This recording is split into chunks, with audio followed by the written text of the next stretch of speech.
Globally and in India, there's a lot of talk happening about the environment. Yet, some aspects which are crucial to this conversation currently seem missing, like caste, Class, language, gender, Adivasis, the youth. and questions of environmental justice. Not only are these themes missing, those who can represent these issues in possibly the most apt way are missing too. And it's not because they don't have anything to say, it's because a lot of us are not listening. So, in an attempt to alter this, we present to you Blindspots. It'll bring on this platform women and a few men from Dalit, OBC, Adivasi communities and countries of Global South. I'm Arpitha Kodiveri, a postdoctoral researcher at NYU Center. And I'm Vaishnavi Rathore, environment lead at the Bastion. And this is Blindspots.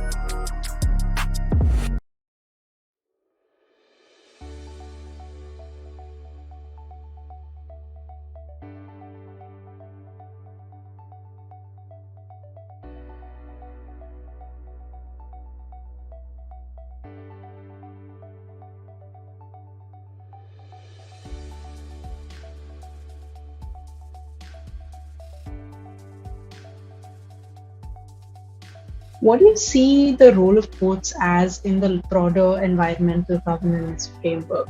And one thing that I am keen to do is to shift from the usual metaphors and concepts of the social sciences that have always, especially economics, that have been using and drawing on concepts and modes of thinking from mechanics, from physics, and move more towards an ecosystemic and ecologically inspired intellectual framework.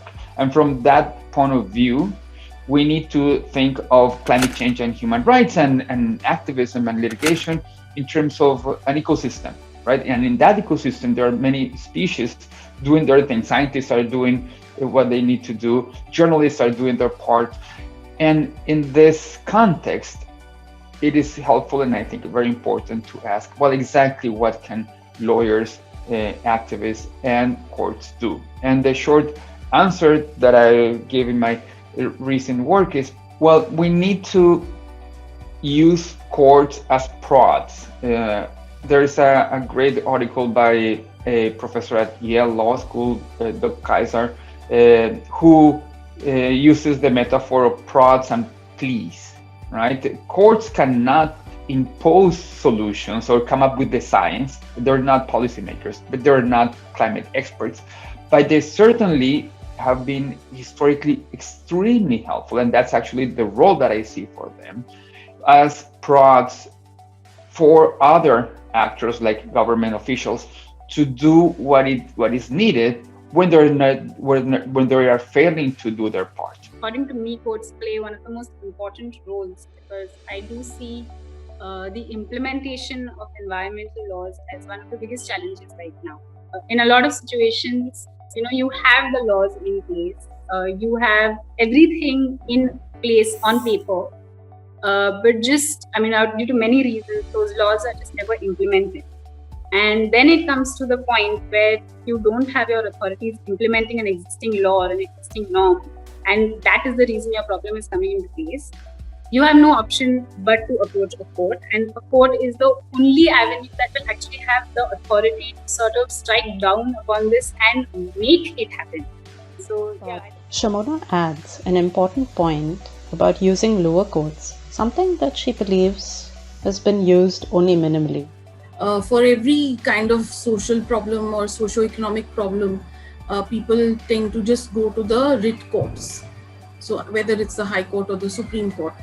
And my understanding is that very often these are issues that are really, really complex with very multiple not just in terms of the issues being complex, but multiple fields of expertise required to understand them, from science to anthropology to and of course law and history and all sorts of things. So I don't think the courts are really equipped to deal with it in all its complexity. Because in the 1980s and the 1990s, we got such brilliant orders from the writ courts in precisely these kind of matters. So that hope still remains that we'll continue to get these kind of judgments. As a result, I think what we have done, which maybe I think I should describe as an error on our part, is that we have left a number of the arenas of administrative remedies at the lower courts, at the district courts, before the criminal courts, and a number of other tribunals. We've sort of not explored them fully.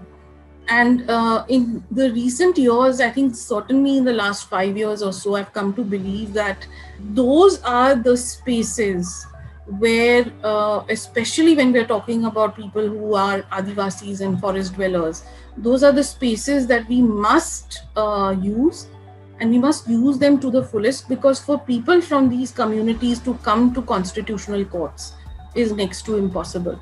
So if there is a way, if there are statutory remedies, administrative remedies, these must be utilized to the fullest.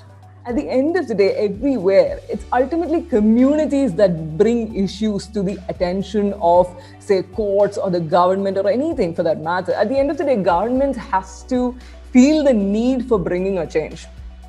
And if communities stand together, well, brilliant. We saw this playing out in 2018 during the floods, because when the floods hit, there was chaos everywhere. There was 11 districts completely underwater, and people did not know where to go. I mean, it was once in a century thing.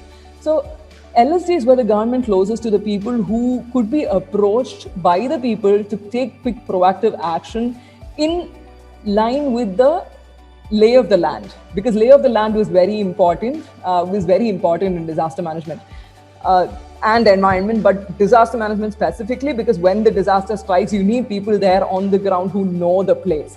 Otherwise, you cannot get people out, you cannot take quick action. While our panelists talk about the importance of courts in holding governments accountable, we ask if the same can be done with other players too. Cesar illustrates his experience where even corporations have been held accountable. Corporations, it's not like they're getting a free pass, but they're definitely not being pressured at the same scale with the same insistence as states. Now, I'm talking only about litigation based on human rights arguments.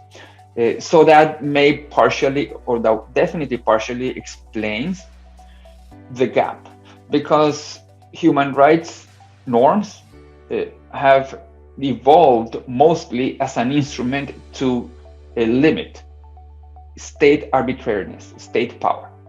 The movement to make corporations accountable for human rights violations, or to actually establish and formalize what their human rights duties are, is much more recent, right? And we do have now the UN guiding principles on business and human rights that are almost 10 years old, and there's a debate and an ongoing effort to establish a global treaty on corporations and human rights. But that branch of human rights advocacy and litigation is nowhere as developed as the whole battery of institutions, norms, standards that we have to hold states accountable. Shomona feels it's important for lawyers to not only fight cases for their clients in social justice spaces, but to aid them in the fight of their own battles. Where there are very few lawyers in any case who are willing to do this kind of work in this area, then to equip those very communities with the knowledge so that they can take charge of their problems and solving those problems. It's not always that they have to come to a lawyer as some kind of messiah to solve their problems. They can very often do it themselves. What I've noticed in recent years is that, activists who are working on the ground, who understand the Forest Rights Act, understand what are its, internal pulls and pushes, and what are the debatable issues, how to debate those issues. They are more than capable of going to, say, a tehsildar or a district collector or a subdivisional magistrate and arguing out their own matters. What they do require probably is a sense of confidence that if I'm not able to handle this, there's someone who's got my back. There is one common factor in everything, which is that all norms are basically being diluted, and this whole concept of ease of business and single window theories and the environment not being a hurdle in you getting permissions for projects is basically the sort of theme of all of these amendments that are going on. There is no direct link between the Grama Sabha and these environmental regulations, which is a huge gap, I feel. Because it's something that, for instance, the EIA, the draft notification that was out recently, I personally feel, probably after coming and working here directly with the system now, but what I personally feel is that why don't we have a system where the Grama Sabha is given the power to act as the public hearing? Why isn't there any integration like that? It's a very simple thing. And there are, in fact, Grama Sabhas that actually discuss these projects. They pass resolutions. But why don't we have a direct integration? It is something that can be done because, it's the pollution control boards that currently conduct the EIA public hearings. But if it was maybe given to Grama Sabhas, it is a better way of it, because at the end of the day, Grama Sabha is a assembly of the people. And it's all the people coming together, and the Grama Sabhas would also get much more, role in taking, and it's a bottom-up action. It's not something that's imposed on top by a pollution control board officer. It's a bottom-up action. It is something that they take for themselves. So these links are currently missing in our system. Wrapping up this conversation, we asked our panelists what are the kind of changes they would like to see in legal education that is imparted in India today. In law school, environmental law was treated as one of the most simplest, anybody can ace it sort of subject. And I think that was wrong. I really think that was wrong. Maybe because the jurisprudence wasn't, but actually I think that the jurisprudence was better when I was studying. Actually, post that, the jurisprudence has not grown too much, which is also unfortunate. But environmental legislations are vast. They are actually, and just as we talk about the NGT, it's not something that demands you to just know the law. You really have to understand the scientific process behind, you have to understand ecological processes that happen in, on the ground to be able to understand or to be able to explain your point, even in court. I think we've gotten to the point where environmental law is literally and should be a part of every aspect that you're looking at. I don't see how you would escape it no matter what you're talking about. And more importantly, I think what we forget is that environmental laws are also, human rights laws. And the violation of environmental laws has a very, very deep impact on people and on lives of people, beyond just maybe what I think also people experience in urban places. Where you can be detached from the environmental issues that you're facing sometimes, but in a lot of places the environmental laws and human rights laws are so intertwined that the impact that these laws have, or the impact that the violation of this law has, is so grave and so severe. When I came out of law school, yes, I was equipped with a certain basic knowledge of the law, and also certain basic skills on analytical thinking and that sense of confidence you get that, okay, there's any kind of law you throw at me, I'll be able to read it and understand it, yes. But because there was no place where one could go and learn about Panchayati Raj law, land law, tribals, forests. And I think that it would be really great if law schools today would at least just give the young people and the option of learning these legislations, these areas of law, even as an optional paper or something, so that they don't have to struggle, the way I struggled.